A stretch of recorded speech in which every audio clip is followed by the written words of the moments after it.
I'm Jarrett Carpenter, and this is More Than Blockchain. On this episode, I get to sit down and talk with Francesca Conti, who is the Accelerator Lead at Outlier Ventures. Francesca, how are you doing? I'm doing well. Thank you so much for having me. It's such a pleasure, and I'm such a fan, so thank you for your time.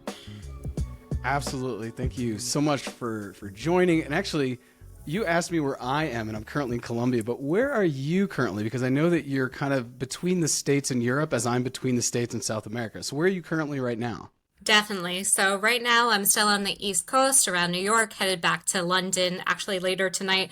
But you're right in saying that bounce all around the world. And I think that's very indicative of the industry we're in and what we're doing, that there's footholds everywhere. Absolutely. And when I was looking on the website at Outlier Ventures and kind of just diving a little bit more, it also looks like as very Web3 and very, I guess, 2024, it's a pretty, global workforce. So why don't we dive right in there and talk about what Outlier Ventures is currently doing, what's its mandate, and how are you fitting in as Accelerator Lead?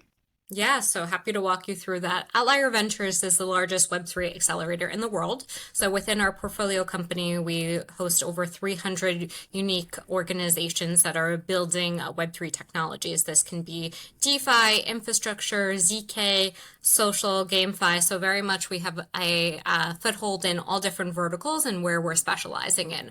Most recently, I was the lead of our Bitcoin Basecamp. So essentially, this was a program dedicated to 8 projects building within the Bitcoin ecosystem, primarily in areas such as DeFi, infrastructure, asset issuance, which is a spicy topic I imagine we'll get into, and energy and mining, which with halving taken place only about a month ago or so, is still very relevant and timely. Within that, as you mentioned, Jarrett, very much a global emphasis, if you will, working with startups and founders across many nations, all continents. Antarctica, I think we're coming for you next. Not there quite yet, but the other 6 check, and very much with the intention of helping these startups scale up their operations. So it can come in the means of working on tokenomics, fundraising, marketing support, tech and product, and making sure that your investor relations are squared away. So when these projects do come to fruition, and most of them are at a sweet spot where they're pre-MVP or MVP, so definitely have gained some attraction, but looking for a next leg up or a premium uplift, if you will.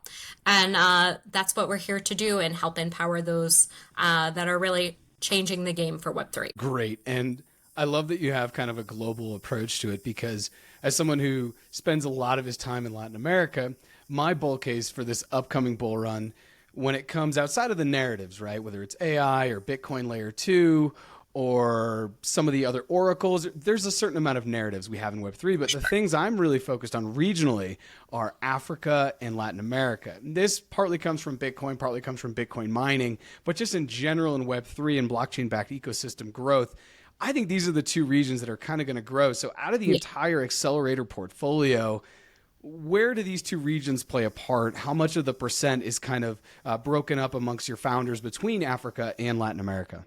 Yeah, so both regions are very much where we see emerging technology take form. And I can speak more specifically to the teams I've worked with most recently and then give you a broader outlook, if you will.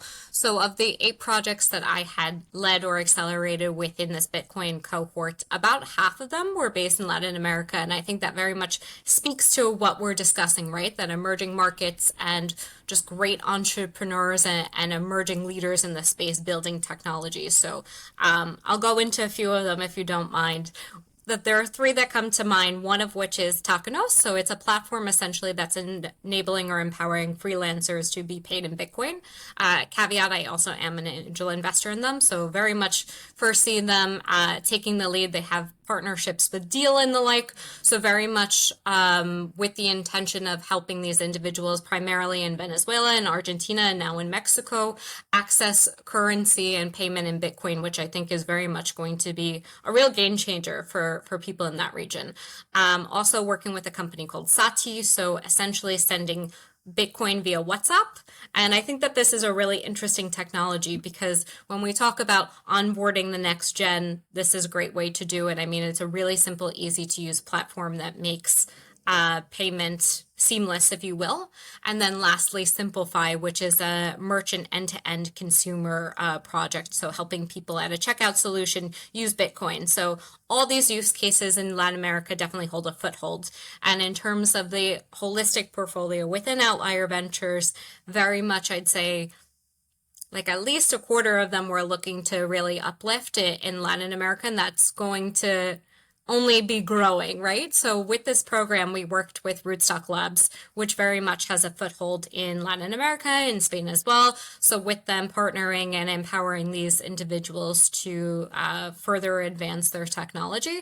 But Africa is a really interesting one because very much it's something that we have on a horizon and would like to implement in a way that it's not geographically specific, but very much touches on all the verticals that we're after. So right now, looking at projects in RWA, Deepen, AI.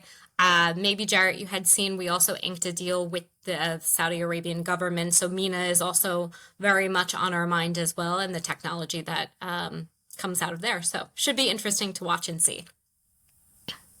Excellent. Yeah, and actually, if you could, because some of my listeners are more Bitcoiners, some of my listeners are Web3 deep, maybe even degens at heart, like maybe everyone in the entire industry, like you and I. If you could just step back and just give some definitions to those acronyms, the DPIN and the RWA. I know what they are, but I think it's really good to just kind of have that also out there so people who aren't listening, feel included and not exclusive, because as you know, For our sure. jargon can seem super exclusionary. Sure. So Deepen essentially is a decentralized infrastructure, so helping individuals form projects there, whether it be through our partner Peak or the like. Real world assets is essentially tokenizing real world objects and helping them exist in a Web3 context. So for that, we're partnering with Cello. So in terms of real estate or other, more real life proposals and putting them into a Web3 context. That's great. And just as a shout out to Cello, they are not a sponsor of this at all, but I have their Oh, ticker nice. here. Okay. Yeah, I mean, they don't have to be a sponsor, but very much. I mean, they're on everyone's mind and the big player in the space, so they're hard to miss. Let's put it that way. they are hard to miss. And when I was working previously with Mercy Corps doing crypto philanthropy, when we were out in San Francisco, I think they like gave us a room for the day, which was super nice in one of their offices. So that way we could kind of work out of there during, and I forget the event. It was some summit, some West Coast blockchain summit. I'm forgetting it. But anyway, Cello, shout out to Cello. Also, just as a shout out, because I am in Latin America and I'm in the heart of Bogota, there's currently something happening. I don't know if people can hear it, but there's like fire engines and police cars. I think it's actually probably a protest. There's been a lot of protests recently, but such is living around the world and in a big city. So hopefully that's not coming through too much. I want to stay actually with Latin America, and you've brought up three really great use cases. So one is for Bitcoin at checkout. One is for Bitcoin over WhatsApp, and the Tokenos, that is to be able to help entrepreneurs or contractors basically get paid in Bitcoin. Exactly. Can you kind of dive a little bit deeper? Maybe just choose one. We could talk about all three. Honestly, this stuff fascinates me. But where are they right now in their kind of, I don't want to say project cycle, but like where are they? How many people are using them? Are they, is the use case spilling over into different countries? Like if someone's using it in Guatemala, all of a sudden, wow, there's a pocket of people in Honduras using it because it's just so close and there's connectivity. Right.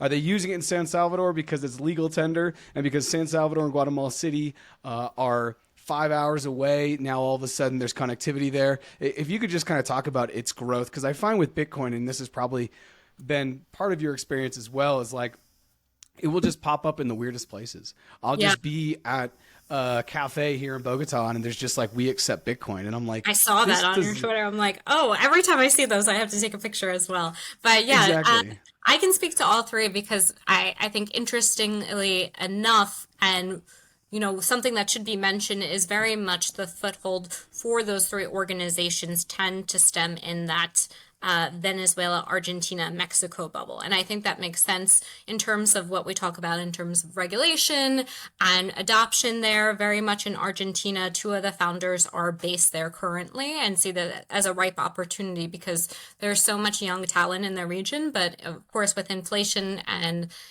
financial woes and things like that, it's very much on the mind of individuals there to be using and adopting in that sense. But also Mexico is a huge foothold, and we can talk about a little bit of, geographically located so close to the US. People send, for example, Sati sending money, not fiat money being Bitcoin, over WhatsApp.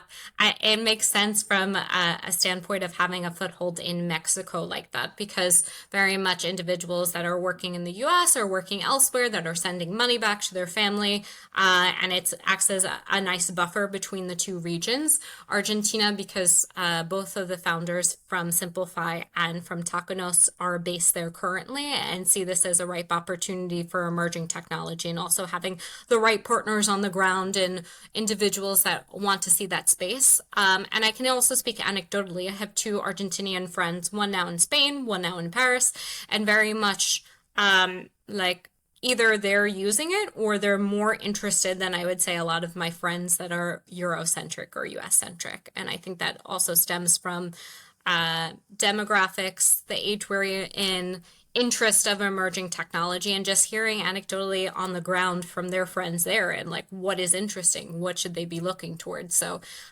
we definitely we being other nations have a lot to learn from Argentina, Venezuela, and Mexico in terms of adoption. And as you probably saw, Jarrett, something interestingly enough that I can't speak for all three organizations, but I do feel like is on their horizon or their roadmap, if you will, is adoption in Brazil. Because I read a crazy statistic that 30% adoption of Bitcoin has skyrocketed over the last year, and they've moved like 6 billion in volume. So very much that continues to be a huge stronghold for the nation and adoption there. So I can imagine we're going to see more and more technologies courting Brazil. So should be interesting to watch. Yeah, just touching upon Argentina. I lived in Argentina in '08, and I've rarely shared this exact anecdote, but it feels super salient of where Argentina is right now with currency inflation. But I remember when I lived there in '08, somebody told me, they sat me down and they were just talking about currency debasement and overall inflation. And they were like, yeah, when we had the crisis in 2001, when you went into a restaurant and when you eat in Argentina, it takes hours, right? Partly because you may not get the check for an hour even after you ask for it, but that's just cultural. Yeah. If you and I go out and we go out to get a steak dinner, Friday night, we're with some friends, we're going to go to a steak dinner. They were saying that at the time in 2001, you would go in and the steak dinner was, we'll just say 100 pesos. I'm just making up a number. It doesn't matter. You would pay for the dinner before you ate, because they were worried and they didn't want to gamble that after it may be less money. Maybe then it's only 90, right? They were going to gamble that, it would likely be more because of hyperinflation and just hyper currency debasement. And I'd never, ever heard that in my life. Imagine Never in my paying life. for paying for food in the U.S. where you're in New York right now. I was raised out of Boston. If you and I were in Brooklyn and we had to pay for something at a restaurant an hour and a half before we left because the United States or the restaurateurs were worried about the U.S. dollar potentially debasing just in the time that we were sitting there eating, that forever changed the way I understood money. And I heard that story in 2008 in a bar in Buenos Aires. But looking at where they are now, the peso has never been this low. I don't think in the last 20 years, at least since that 2001 crisis. Malay has come in, and I know that he's a Bitcoiner and all that. Obviously, he's got a huge ship to kind of turn. But Right. I can see why the founders of two of those companies that you've outlined come from Argentina. When you need solutions, they tend to come out, right? Necessity Yeah. breeds innovation. So that makes complete sense. And let's see, we've talked a little bit about Latin America. What else is going on? And we've touched a little bit about, about how Outlier Ventures definitely wants to dive deeper into what's going on with the tech in Africa. what's going on in the US, what's going on in Europe, what's going on in Asia. And I hate to just divide the world into a couple different regions, right? But these are the sandboxes which I think necessitate different solution sets. So do you want to talk about what Outlier Ventures is doing in the rest of the world? Maybe also what your mandate is as Accelerator Lead, and how that's kind of playing out globally. Yeah, I would say that just getting back to our verticals, I'd say the crux or the majority of our portfolio continues to be infrastructure and DeFi focused. And although that seems like putting a lot of technology in just two boxes, I mean, we can really use infrastructure as such a big all-encompassing box, if you will. So a lot of things play into that, and same with DeFi. So very much, even when we were running the Bitcoin Basecamp, we had a partnership with Wormhole. So DeFi, it continues to be a driving force. And Jarrett, what we were speaking about, technologies in Latin America, certainly this underpinning of everyday DeFi and how to use things in a consumer and social way is very much continuing to be a driving force. But I think that there's a lot of areas that are worth looking towards that continue to remain of interest, gaming being one of them. So I had worked with Aptos on a program in which I was their accelerator lead there, promoting that ecosystem. And that is an entirely different geographic and industry, because they very much see that their user base is coming from the US and from South Korea and Southeast Asia in general. So I think it's very interesting depending on what your topic of interest is, where it's going to lie geographically. But Bitcoin as well, maybe we can get into a little bit of conference talk and what I've been hearing on the ground. So about a month ago, I was in Paris at Paris Blockchain Week. I had done a small side event at the Sandbox in which we discussed Bitcoin and Web3 and the cultural elements in this meme coin inherent discussion, what's taking place. So heard a lot of philosophical talks from technical personnel, from investors, and from creatives alike. And I thought it was very interesting because Bitcoin really permeated all conversations and was really a topic of great interest. And I think we're going to move away more from just Bitcoin being this like one secular topic and discussion, and very much see it permeate into all different sectors. I mean, even I was reading that a source leak that potentially Bitcoin is coming to MetaMask. So when you think of MetaMask, like 30 million unique users per month, that would be a huge opportunity to have Bitcoin use there. I can also say confidently from my colleagues at Token 2049, being in Dubai, Bitcoin was still the belle of the ball. Like, people are still really, really interested in it, as they should be. But I think that very much it comes from this underpinning that Bitcoin is still the OG in the space. When I talk to my friends who know nothing about Web3, they do know what Bitcoin is, and they have asked me, do you work for Bitcoin? No. But it's interesting to hear people use those terms interchangeably and what that means. So very much Bitcoin, from what I read, from what I hear, from the conversation I have, is still going to be a major driving force in all conversations and is not going away. It's interesting that you say that someone asks you if you work for Bitcoin. Oh, because, more than one person all the time. Exactly. And it's like, it makes me giggle and it makes me laugh, and you probably saw my face just now, but yeah, it is the reality. And it's actually like, for people on the outside who really know nothing about Bitcoin, they assume that, okay, this thing is really valuable, therefore it must have a C-suite, therefore it must have angel investors, therefore it must be like all the other things that have value in tech. Like, they used to be the FANG stocks, but now like NVIDIA, for example. So there must be some figurehead out there. And when you kind of share that, no, Bitcoin is this like thing that exists in cyberspace that was created by a pseudonymous creator or creators, that like it shatters people's mind. And I was recently actually on a thread, Meta's threads, and I posted something about Bitcoin, and somebody hopped on, and and I could bring it up, but I don't want to give them too much credence because they're kind of a hater, but that's okay too. They were just saying, this has no value. How could it possibly? There's no leader.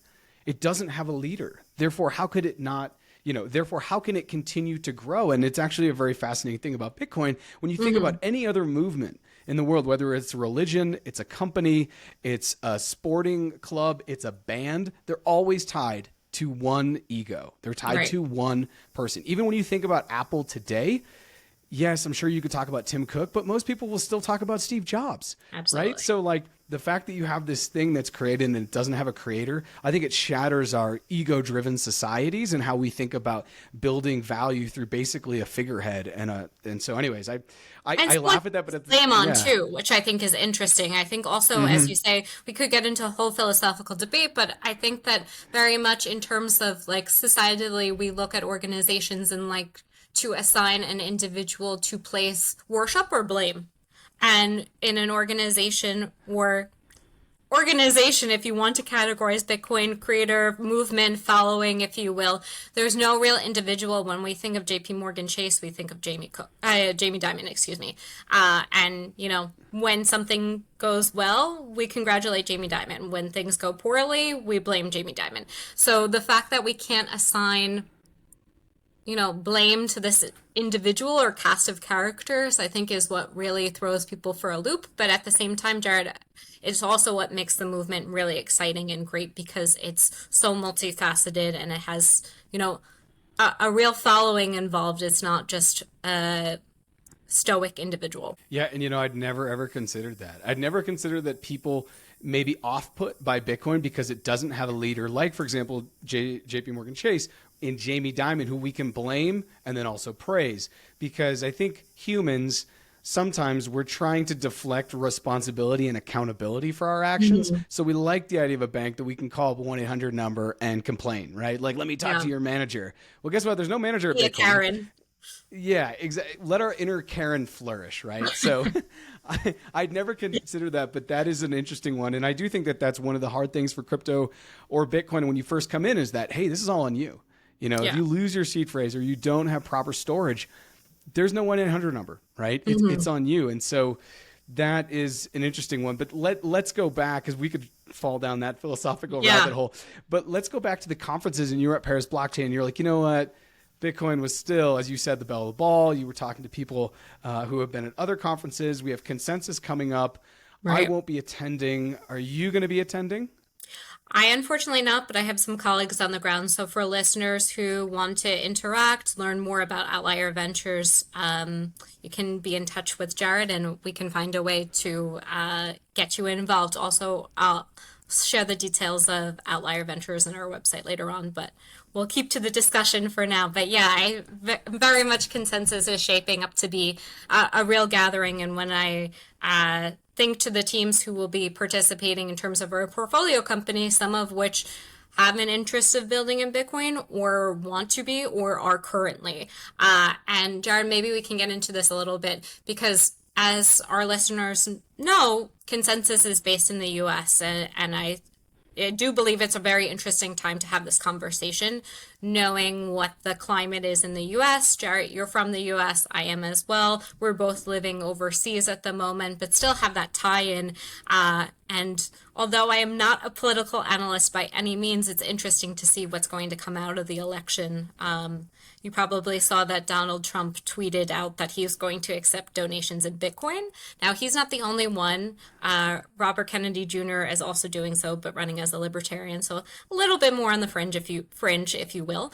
But I think this is a really interesting play because it's furthering the narrative that Trump is poising himself as a pro-Bitcoin candidate, and what that will yield from is something that we should be paying attention to in the space.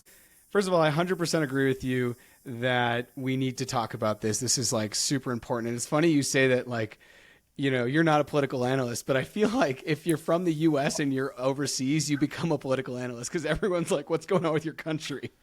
So when Trump launched the NFTs, I was like, okay. I couldn't help but then look at his long laundry list of everything from like Trump steaks to Trump wines and him thinking that this is a way for him to make money. And it's like all the things that maybe you and I push back on, that this is not just a way to make easy money. This is a technology that can transform lives and empower people, right? So when he launched NFTs, I think he's launched maybe 2 now. They've both been successful, using air quotes, under NFT launches, meaning that they sold out and they continue to have movement. It was actually on a recent episode with Brian Naughton, who's actually located over in the UK.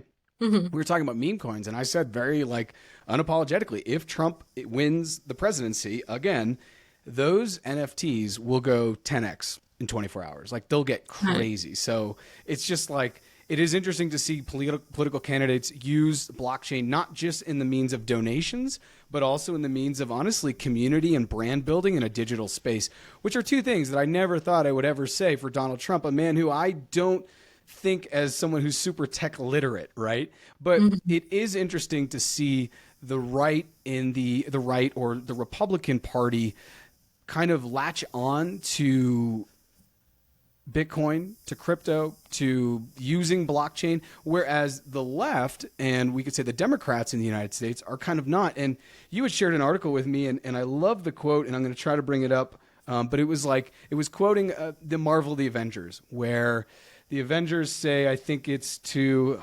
I'm going to blank on the guy's name, the evil villain with long hair. I can't think of his name, but they said, it was quoting that where it said, Liz had an army, Liz being Elizabeth Warren, and we have a Hulk. And I think that this was the Masari CEO who said this, which I thought was interesting to think of Donald Trump as an Avenger and as Hulk, but that's the world we're living in. And so it is interesting to see. And for me, as someone who works in their 9 to 5, this is my 5 to 9 here at More Than Blockchain. But in my 9 to 5, I work in Bitcoin mining, and Bitcoin mining is a massive, massive, massive industry in the United States that no one talks about.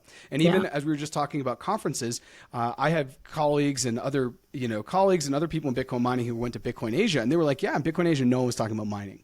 Right? They're talking about runes and ordinals and other ways to kind of interact with the protocol, not so much the thing that honestly underpins the entire crypto industry. But it's interesting for me as a miner to kind of look at what's going on, because some of the policy and regulation, they're trying to basically kill the mining industry, right? Which is interesting, but at the same time, you see half of the political movement in the United States being the Republicans now saying, yeah, this is what we're going to do. Because if Donald Trump's their candidate and he's saying, I'm going to, receive crypto and Bitcoin into my campaign, I mean, it just feels like, I don't know, it feels like we're living in this weird dimension. So anyway, going back, you are someone else who's traveling the world, who lives abroad, even though, claims the US as I do. How has this been for you, both professionally and even personally, right? Because our personal lives affect our professional lives. But I'm sure that there's some people at Outlier Ventures that are maybe looking to you to kind of add some color and add some context into what's going on. Because I would love if you do that for me. Because sometimes I look at this and I'm like, what is happening? Yeah, for sure. And I think that's an interesting point you bring up, that very much, although we claim a different country than we're living in as our own, but we also adopt the cultural beings of where we are and what that looks like as well. And working with so many international founders, it's very important that at Outlier Ventures we're able to adapt to those working styles and to those cultures and be respective of that as well, and also ensure that we're helping these founders that are based elsewhere and giving them all the support necessarily, regardless of where they might be geographically located. So for me, it's also a really interesting take, because it's important to see where people are building and what in jurisdiction and how regulation plays into that role. So that's what kind of got us on the discussion of this political tweet, if you will, and an announcement at that. But I know anecdotally, working with some of our portfolio companies based in the US, they're watching these moves very closely and what that means, and hoping that a pro-Bitcoin narrative in the US only spurs on their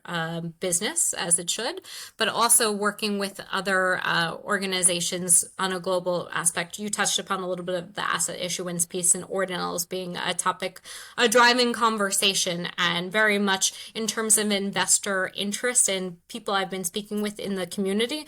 Ordinals is one subset of Bitcoin that is also reigning supreme. I can speak to a company we're working with called Ordinox that essentially is doing just that. So working with Bitcoin and ordinals and ERC20 and things of the like, and ruins coming into the conversation as well. They're based in India and have had really a lot of success in a short amount of time. And I think this is very much coupled by great founders, great offering, but also very much the investment community looking at the innovative technology component. Because when we think about it, ordinals wasn't even a thing.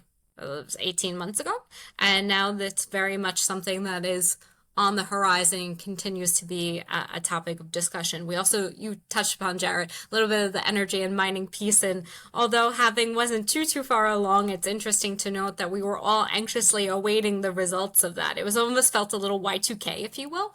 I remember being a kid and my dad going in to work in the city, and he worked in technology at the time, and not knowing what to expect. So it felt a little bit of the same sentiment there. So very much seeing that those regions and the technology that spurred and spun out from that. But in terms of Outlier Ventures, very much we have an ethos of working with individuals across the board and what they're building, but all with the underpinning of bringing Web3 to the fold. And that can take various forms. So as we discussed, this is a very Bitcoin-based podcast, so more for people who are deeply embedded. But I still certainly feel that there's a space for individuals that are looking to be onboarded to Web3. So as cliche it sounds, that Web 2.5 user, or people that want to use it as social-fi or a means to get into technology. I mean, Jarrett, it's an interesting point you bring up, because you seem to be someone who really was able to identify this technology as meaningful early on and get in on that. I come from a little bit of the opposite. So I've been covering the space for quite some time, used to work in journalism. And originally when I heard about crypto, Bitcoin, Ethereum, things of the like, I was curious, but I was very skeptical. And I always operate in terms of a healthy skeptic. So when you say looking to the organization, I say that I'm a face for, the mass majority of people who we have. Some people at OV that are really so deeply vetted, such degens that they are a wealth of information, and thank God we have them within the organization. But I do think it's healthy to have a nice spread of people who represent different disciplines and what they can offer. A podcast that actually got me really deep into the rabbit hole was The Missing Crypto Queen. I don't know if you've ever listened to it. It's a BBC podcast and very much operates from this megalomaniac, if you would, woman who created a currency and her demise as well. So very much my take from listening to the podcast is, okay, this is a worst use case example, but there must be great ways to adopt this technology and what that means. So always keeping a healthy perspective and talking to people in the community and what it means. And as we know, Jarrett, this space evolves on such a rapid, quick-paced industry. So very much just keeping abreast of what's going on, being really well read, seeing what's in the news, because we're in a position that it's exciting times, but really hold on to your seat, because everything is changing at a moment's notice. It's all changing super fast, and I'm glad that you talked about the halving. And it's funny, my father at that point was hired, he was a coder, and he was hired by a bank to literally solve that problem. We were going from 1999. We need zeros. So we had similar moments of that, but it did feel like that buildup. And I was actually trying to watch the halving happen, and I was at a wedding in Charleston, South Carolina, and I was at like the night before the wedding, because I was in the groomsmen, and I was trying to watch it, but I got my times mixed up and I wasn't looking at the block height, and I was just so I looked over and it was like, oh, it had happened, and I was like, oh, okay. I put my phone back away and I was like, whatever, even though it's something I've been waiting, so. Yeah, and it's funny you just mentioned that you were home for a wedding. I know we were talking about this a little bit. I too am home, as I was a bridesmaid for a wedding as well, and we were talking about how just simple things would be so much easier if everyone accepted Bitcoin. I know for me, I had to come home in advance to make sure the bridesmaid's dress was hemmed properly, and just all these little incidental things that I thought, man, if they had used Bitcoin, could have certainly streamlined this. So, it's a little everyday things. Very much people, I believe, that are not deeply embedded in the space still equate Bitcoin to very jargon heavy, difficult to understand technology. But no, it could be as seamless, as easy as paying for something and a simple solution, and making sure that's all noted correctly. So lots of room to grow, lots of places to go. 100%. Yeah. You are probably highly aware of what the dollar is to the pound, right? Or to the quid, as they would say. I'm highly aware of what the dollar is to the peso, and vice versa. And it would just be so much easier if it was on a Bitcoin standard. And actually, we're getting a little off topic from Outlier Ventures and all the work that you do as an accelerator, but these are like real world conversations that I think play a part and underpin the entire industry, right? Because these are the solutions we're trying to get. And I was sharing this anecdote yesterday with somebody, but when I moved into the apartment where I'm currently living in Bogota, Bitcoin was around 35,000. And I remember saying to my landlord, who's my age, so late 30s, I remember saying, hey, if you want me to pay in crypto, I'd be open to it. And he was like, no, it's too volatile. It's too scary. Just pick a FUD narrative. He said it. Cool. I get it. Cool. Pay in dollars, pay in pesos, whatever you want. When Bitcoin hit 70,000, I get a WhatsApp from him. Hey, if you want to pay in Bitcoin, we can do that now. I'm sure that's the case. And I was just like, okay, cool. Like part of me was like, come on, man. Like, but okay, that's cool. You see the value now in me being able to exchange that with you. Cause sometimes I'll send him dollars. Sometimes I'll send him pesos. Either way, there is that settlement time, whether it's T+2 or whatever the banking system has. He doesn't get it immediately. And so the idea of getting immediate value through a permissionless network that I can send to him is something he sees the value in, even though he may not trust the network. So it's like, yes, I like that theoretically, but practically it scares me, which is an interesting thing for me to kind of see in real time. But we've talked a little bit about Bitcoin. We've talked about RWA, real world assets. We talked about DePIN, decentralized physical infrastructure. What are some other trends that you and Outlier Ventures are kind of thinking about as we go into 2024? I know you guys have done a lot of work with AI. I assume that that's still in the forefront, but what are some other trends as we get into the last 2 quarters of 2024? Yeah, first and foremost, very much continuing on the Bitcoin beat, because this is not something that's going anywhere. And very much in terms of where we see the appetite and likelihood of burgeoning technologies, that remains at the forefront. So I'd say first and foremost, we're bullish on Bitcoin. That's not going to change. That's going to remain. As you mentioned, Jarrett, we do have some other verticals we're looking at, but very much gaming is still something that is an interesting one, because the amount of people in the gaming industry, I can't even recall the exact number. It's something astronomical in terms of volume and people engaging in that space. So very much that continues to be something to watch there. You had mentioned AI. AI is also something that still remains a topic of interest, and that's not deviating by any means. What I do think will be interesting to watch is more of the partnership in protocol. So maybe less so the verticals, but also what is bubbling in the space. So in the past, we've worked with Near Protocol. As I mentioned, we had worked with Aptos. We also had a program with a Walmart as well. So more of a consumer focused lens. So very much social and consumer focused offerings are something that we are actively looking towards. And as we had mentioned, even just getting more people in the space and more people involved in what that looks like. So those areas continue to be a driving force, if you will. But again, DeFi infrastructure, that's not going away. That permeates in all different respects. And also metaverse, we do have a number of projects that are in our portfolio. I believe they account for about like 15 to 20%. So seeing what takes place in those respects. ZK is also technology that Ovi has been super hot on, and it continues to be as well. So you can have that conversation with my colleague who ran that program. He's much better equipped to answer those questions, but something that very much, more and more I hear ZK coming from my ear. So something that we're continuing to look forward to working with founders in that space. ZK proofs are something that I hear all the time. Yeah. We've talked about kind of conferences and what's still OG, what's still the belle of the ball, kind of like what's on people's, what's on the tip of the tongue, right? Of what's important. I do think this particular, now I'm going to interject my trends, right? Yeah. Sure. I do think this upcoming is going to be Bitcoin layer 2s and different ways that we can essentially have DeFi for Bitcoin. And what I mean by that is lending products in the States. And at the end of 2021, at the end of the last bull run, when it kind of like hit 69 and then started to come down and cool down in 2022, there was a lot of projects that I'm sure had just gotten off the ground in 2020, right? And built. And then by the time you heard about them, we were on the out, right? The roller coaster was coming down.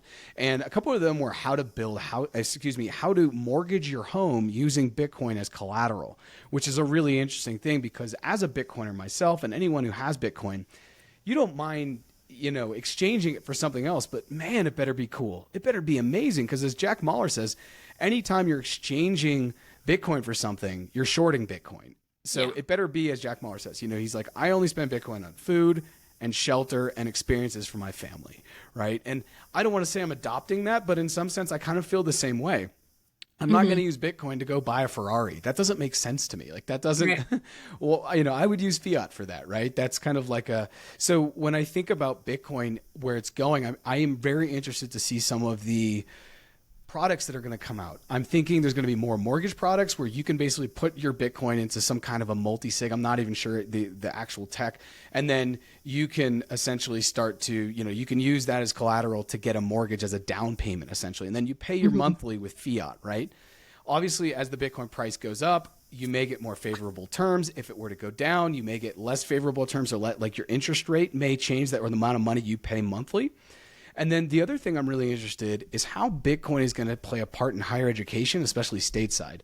We unfortunately were raised in a country where you have to pay, it's a pay-to-play system to get higher education. So I'm wondering, now that you have Gen Alpha, which will eventually be going to college, you have Gen Z that are still kind of, graduating out of college, and now you have millennials and Gen X, more Gen X, who may have Bitcoin. Is there going to be financial products that are going to allow them to basically pay for higher education or private school for some of the younger generations, and whether they'll get similar things to the way I've talked about a mortgage, whether they'll get better rates depending upon the price of Bitcoin, right? Because these companies basically want to hold these things on the balance sheet to be able to show stronger numbers, I guess. But anyways, I'm interested to see how that plays out, because I do think as Bitcoin grows, and we've seen even from 2021 through 2023 through 2024, it's like 75%. It's a large number of people who have Bitcoin have not sold.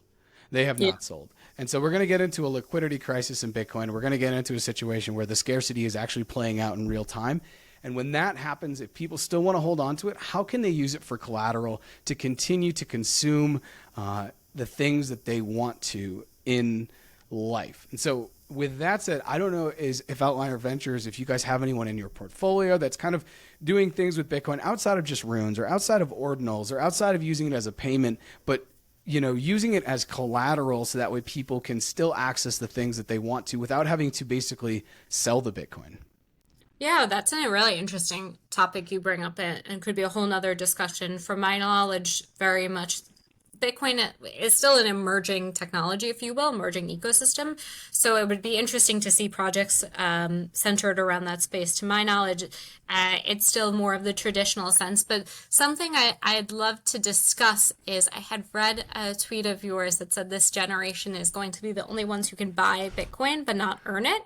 And that really resonated for me. And I think that very much dovetails nicely into the narrative you had aforementioned, that just generationally, I can speak anecdotally at Outlier Ventures, I'd say we offer a wide scope of individuals I work with. So I work with Gen Z. I'm a millennial myself. We have individuals in the organization that skew upwards. So very much we're seeing this play out in different age groups or demographics, as you will. But the thought of individuals having access to buy Bitcoin, and this is like a limited time period. When we talk about scarcity, it's a limited thing, right? Because very much to your point, Jarrett, and to my personal belief as well, we're going to see more and more ways for individuals to continue to earn Bitcoin, and that's just going to be mainstream and adoption, right? So it's almost like you have this opportunity to be part of this conversation. And again, not financial advice, more of a cultural movement of getting in on something on the ground, which, I mean, of course, is the OV mentality. We want to be working with founders that are building this really exciting, burgeoning new technology and helping them foster that and grow it to as far as we can go, right? But it's the mentality of getting in on something early and seeing the value there, where it's going to become eventually so mainstream, it's going to, be commonplace. Yeah, that tweet, I wish I could say it was mine. I give you credit for it. I'll still continue to. No, yeah, keep giving me credit for it. I'm fine with that, right? They say, what's the saying? Something about how geniuses copy, but real artists steal, or something like that. I forget exactly what the thing is. But no, I had seen that. And that idea of like, you and I have a privilege right now where we can just go on an exchange or even go to an ATM and exchange fiat and basically get Bitcoin. that being a privilege is something I find very interesting because, yeah, in the future, when the block reward is less than 1 Bitcoin, which is very soon to be fair, and institutions are still buying these to put them in their ETFs, and this is going to happen from London to Hong Kong to the New York Stock Exchange and farther beyond than that, probably where ETFs are offered. And you still have 60 to 70% who are still kind of holding these things. Maybe they're putting in to kind of collateral products like the one I was talking about. This is where, as I've always said, 0.1 Bitcoin is generational wealth. You know, I have 0.1 Bitcoin set aside for my sobrino, for my nephew, and he's getting that at 18. And I'm just going to be excited to see what that's worth. Because right now it'd be like $7,000. Unfortunately, it's not going to change his life. But where I think Bitcoin's going, at least in fiat terms, it's going to be worth a lot. But ideally by then, he won't even be thinking in fiat terms. He'll be thinking, wow, at this 0.1, I can, thank you, uncle. Gracias, tío. I can either decide to go to college, if that's still a thing, or I can start the business I've always wanted to start. It's, to start since 15, since I visited you, or we were traveling and I saw this thing and it opened my mind. So, but by the time he's 18, and he's not even 2 now, so let's say in 16 years, Bitcoin's going to be so scarce that I do think it could be a mechanism that people will just pay people with, because there's going to be an entire set of that generation alpha, the younger generation that he's a part of.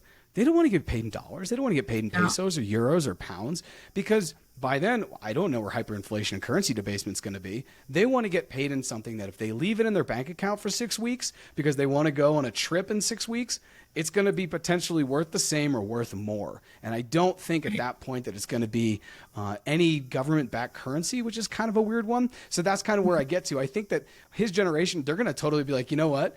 I work at X company and I make $400,000 a year. But he'll be like, I work at X company and I only make $300,000 a year in fiat terms, but they pay me in Bitcoin. Yeah. And that is where I think we're headed, which is absolutely crazy. Like us sitting here today, right? Because I actually have the opportunity in my 9 to 5 to get paid. I think in Bitcoin, I think there's an opportunity there, but I don't, because of what we've talked about. It's still such a new ecosystem and so many people don't take it. So it's like, it would actually be more of a headache. And because we're U.S. citizens, if every time I were to use it, I would have to pay capital gains, either short or long. This is why so many people, right, are moving to El Salvador or other places in the world. So yeah, unfortunately, not my tweet. I do understand the sentiment. I love the sentiment, and it's how I'm, shaping my life. And like I said, my sobrino is going to get a certain amount of Bitcoin when he's 18. Do whatever you want with it, because it's just money. So I'm not going to tell you what to do with it. It's yours now. Excited to see where you go with it. The only thing I would ask is that you take into account that you should invest this in something that's going to grow. That's all, whatever that looks like. I love that. And just to put it back in an investment context, I can confidently say that a number of the organizations we're working with that have funding rounds open are advertising to investors, I'm raising in X amount of Bitcoin, or this is what my valuation is. And I think that's a very interesting narrative to have, that rather than say, okay, I'm raising $1 million at X amount of valuation. No, they're already thinking in Bitcoin terms and what that looks like. And it also helps double down and helps cement the sentiment. Okay, this is not the fringe. This is here to say, voicing it with investors that you have a narrative in which everything is in terms of Bitcoin is really interesting to me, and not something I believe is going away. It's very much going to continue to be that way. So it should be interesting to see how different startups, advertise themselves and what that looks like. But something that was unique to me in terms of working with this cohort that, again, it is going to remain in my eyes. Yeah, you just said something in it, and now it slipped my mind. Oh, right. Okay, so if we start to use the Bitcoin standard to measure everything, right? The question, and we've talked a little bit about politics, and politics are something in the US you just don't talk about, right?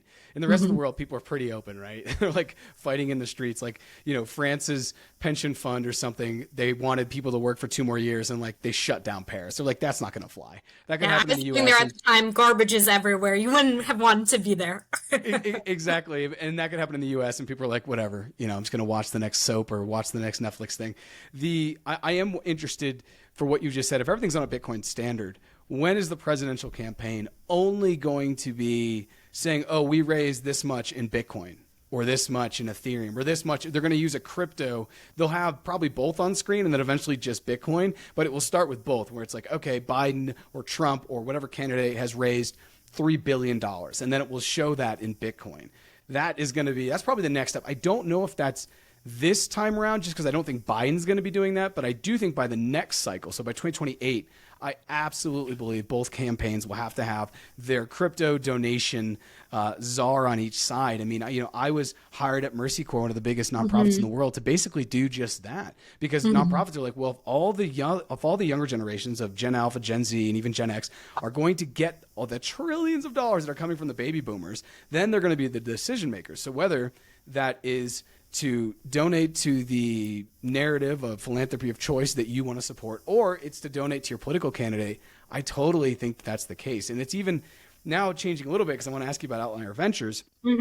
Thinking about private companies or even public companies, it's interesting to see what they're doing with Bitcoin. And I was listening, I told you before we started to record, I was listening to MicroStrategy's CEO, Michael Saylor, talking with Pete McCormick on what Bitcoin did. That's probably the only podcast I'll ever show on my own podcast, because I think it's wonderful for people to listen to. But, Michael Saylor is basically taking a strategy that's going to change Wall Street, because he's basically buying Bitcoin, waiting for his stock to go up, and then selling stock back to buy more Bitcoin. It's absolutely crazy. He's breaking the way the stock market works. And then the other person who's also doing something big on a corporate level is Jack Dorsey. He's saying now 10% of all of our profit monthly, we're just going to buy Bitcoin with it. And we're going to put it on our balance sheet. So I wonder, and as you've talked about that, you're working with companies that are saying, we're going to raise in Bitcoin, right? We're not raising $2 million, we're raising 300 Bitcoin or whatever whatever the rate would be. What's Outlier Ventures? And I don't even know if you can share this, because this is kind of inner workings, but is Outlier Ventures, or are you seeing even competitors who are starting to think about more of a Bitcoin standard, whether that's paying employees, whether that's keeping some Bitcoin on the balance sheet, whether it's paying out bonuses or any of that? And once again, I don't know if you can speak for Outlier Ventures on this, but I'm just interested, because if this is the future of the corporate structure, those who get started early, like Jack Dorsey, like Michael Saylor, they're not only going to be pioneers, but they're going to reap the benefits of starting to keep Bitcoin on their balance sheet at these lower fiat prices. Yeah, that's an interesting point, and something that probably I can't share, or I honestly don't have privy to, in terms of what the balance sheet looks like for Outlier Ventures and what that looks like. But I can confidently say, Jarrett, that more and more in terms of our competitors or people who are in the space, they're continuing to look at Bitcoin as well. So very much in terms of where we are and how we've been positioned. I mean, this is something that's been on our horizon since at least September in terms of recruitment, what that's looked like, even prior to that. So very much continuing to look for individuals and founders in that respect. In terms of a holistic ethos, if you will, I mean, very much the sentiment echoes that of what we talked about, the conferences and things like that, that it's still something that is an interesting proposition, that's not going away. And we see that across the board. And I do find it's interesting because still very much in terms of our conversation, in some respects, Web3 in general continues to, or was once thought of as a fringe, or something that maybe we didn't take as seriously. But now more and more I have friends asking me, what is this? How do I get involved? How do I connect to MetaMask? Like Bitcoin, should I buy now? Should I be selling? Why is this so hard? What is a wallet? So in terms of the mass adoption piece, that's something that continues to remain, and we work with a number of technologies that are doing just that. Bloom is a Web3 wallet component that's working with IOTA, and the two founders there, I have full confidence they're going to kill the game, right? So it's something that, again, very much is something within our portfolio that we're continuing to inspire those individuals and helping them with the support, as I had mentioned, like the tokenomics piece, the marketing piece, the fundraising piece, but in terms of a holistic and what it means for OV, it will be interesting to see. It's too early to tell, but very much something that we continue to closely monitor, something that's of great interest, and something that very much I hear from other pockets of the world and other industry leaders that continues to be the same. I mean, it's not a surprise that Tim Draper is very bullish on Bitcoin. And when I speak to investors within his firm, like we share deal flow and what that looks like. So really built a great community of individuals that are excited and want to get in on these projects and how to do so. So interesting time to be here. Let's talk about conferences because we've talked about that a lot over the next year. Where is Outlier Ventures going to be? And also maybe touch upon the importance of conferences for founders and like from that marketing angle, because for me, it's like the more digital we get, the more important the IRL. And it used to be the opposite when you and I were kids. It was like in the IRL, we saved the digital for our special people, right? I remember being on AIM in the 90s and I only talked to like 5 or 6 people because they were like my closest friends, you know? Whereas I would hang out with anybody in the real world. But now it's like I'll hang out with anybody online, but in the real world, I'm like, oh man, this is my time. So for conferences, So true. How are you thinking about conferences, both as the accelerator lead for Outlier Ventures, but then also maybe give some tips to anyone's listening who is a founder, who is an entrepreneur in Web3 and how they should maybe approach them. Yeah, I'd be happy to. So certainly, as I mentioned, some of my colleagues will be at Consensus. So make sure to look for us there. It should be poised to be a real interesting conversation. Jarrett, I know you mentioned you went last year. It was fantastic. I always hear great things about Consensus and very much Austin being an epicenter of technology and what that looks like should be a good one. You can also catch us at various other conferences. So Token coming up in Singapore in, I believe, September as it was last year. That's always a major event for us. We were recently at ETH Berlin. ETHCC is always a hot one. So I imagine many of my colleagues will be there that you can get in touch with us on the ground. But Jared, it's such an interesting conversation you bring up because I'm a bit the same. And I feel that Telegram is the new AIM. But it's like for the masses. So when I meet someone, it's never what's your LinkedIn, it's what's your TG? Can I take a picture with you so I remember what your face is and who you are?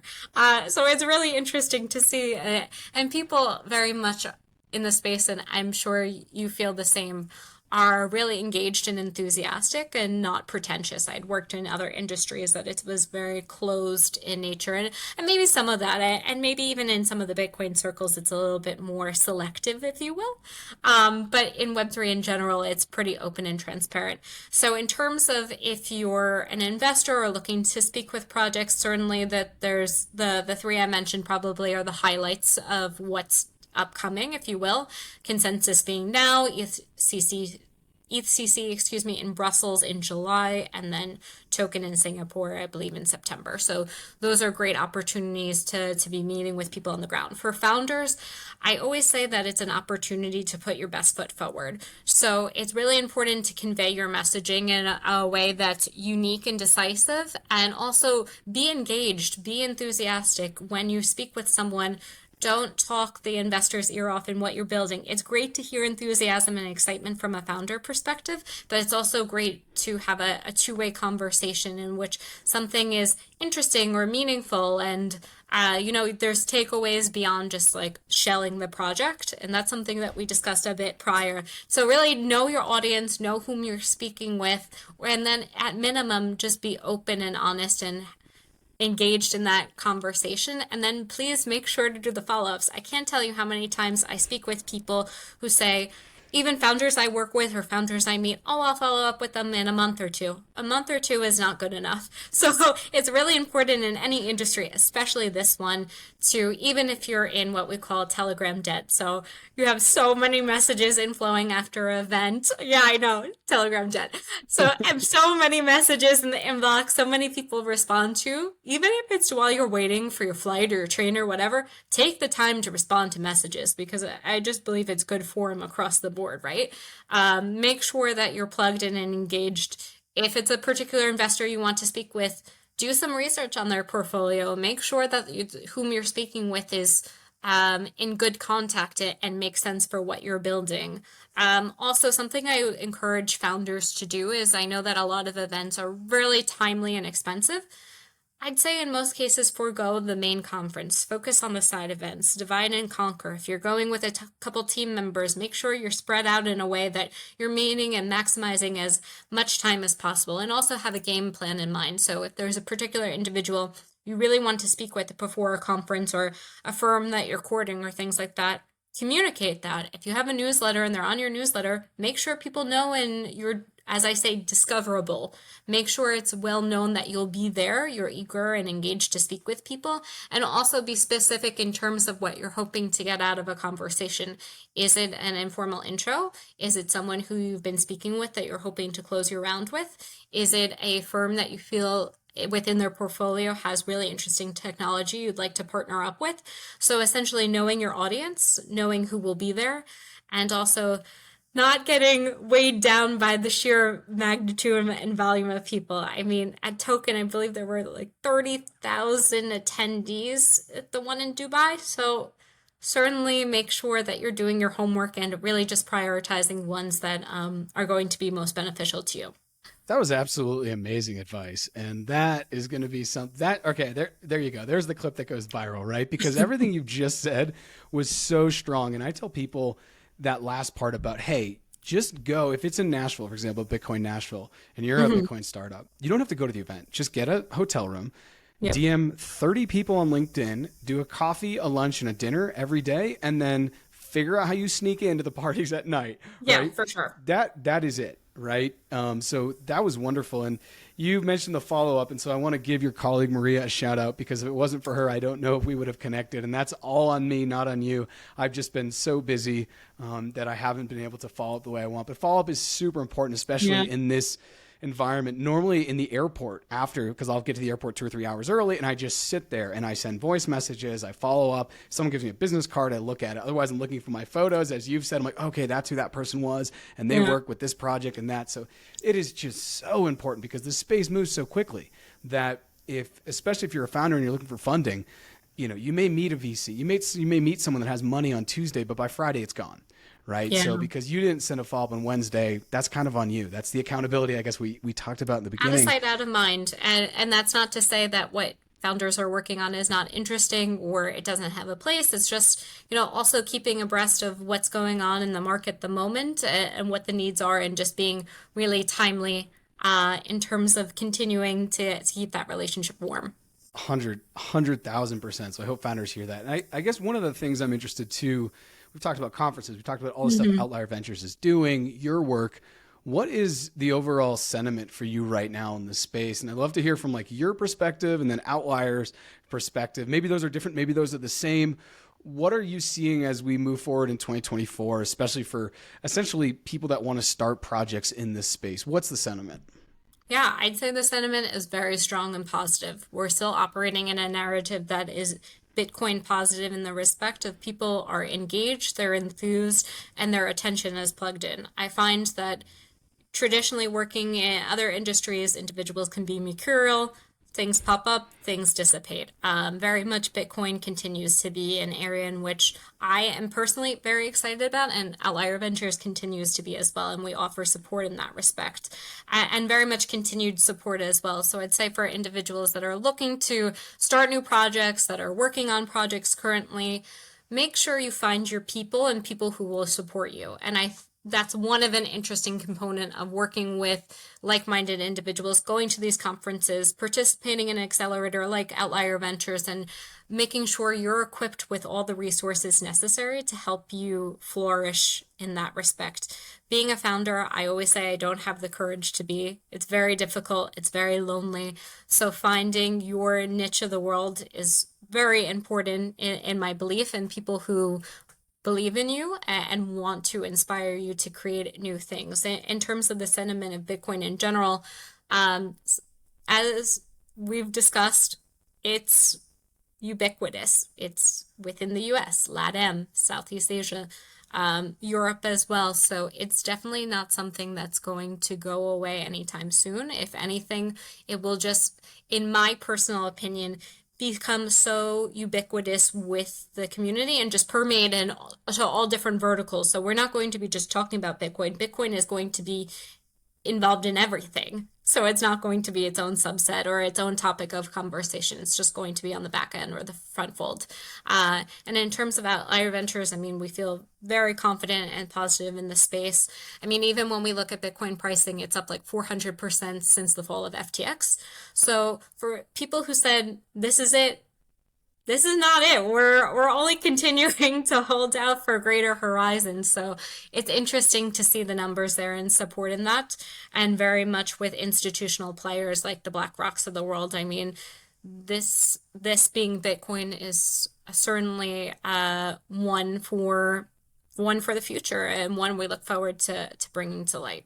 It's funny that right now it's like Outlier Ventures is an outlier in that sense that like they're focused on supporting blockchain and Bitcoin and Web3 and these type of solutions. And so it's kind of like, I'm sure that there was an Outlier Ventures in the late 90s only working with companies that wanted to work on the internet. Lo and behold, 10 or 12 years later, if you were an entrepreneur and you weren't building on the internet first, you didn't really have you weren't getting money. And I feel the same way. In 10 years, if you're not talking this lingo and part of this ecosystem, there's just not going to be a future for you. Definitely not from funding, and probably not from an actual execution and then success ranking. So it's fun viability. So it's really a privilege to be able to have this conversation now with you as someone who is part of such a massive and global industry leading accelerator. I want to give you the chance before we wrap up, if you could share where people can reach out to you and then also learn more about Outlier Ventures. Definitely. So for people who are interested in what we've been building over the last 10 years, you can check out our website at outlierventures.io. There you'll have a comprehensive look in terms of our portfolio companies, verticals we're currently recruiting for, and what programming looks like. To get in touch with me, as Telegram is the means of choice, you can reach out to me at FJConti. And for individuals who are looking to speak with us on the ground, as mentioned, we'll be at various conferences, that being Consensus, CC, and Token. I imagine many more, but those will be the ones we're focusing the most attention on. So looking forward to connecting with founders there, and please be in touch. Don't be shy. Francesca, this has been absolutely amazing. I'm going to add all those links to the episode description. Thank you, if you want to Jarrett. get in touch with, Francesca and you want to find out more about Outlier Ventures, go ahead, check out the description. As always, follow us on social media at More Than Blockchain. Whether you're listening to this on a podcast platform or on YouTube, please go ahead and subscribe. And if you're a founder, if you know a founder, even if you don't, go ahead and share this episode with a friend, family member, or colleague. Francesca, thank you once again for your time. And I'm sure our paths will cross at one of these conferences one day. I'm sure, and it was such a pleasure. So thank you for having me, and looking forward to hearing more about More Than Blockchain and future podcasts. Absolutely. Thanks. Thank you.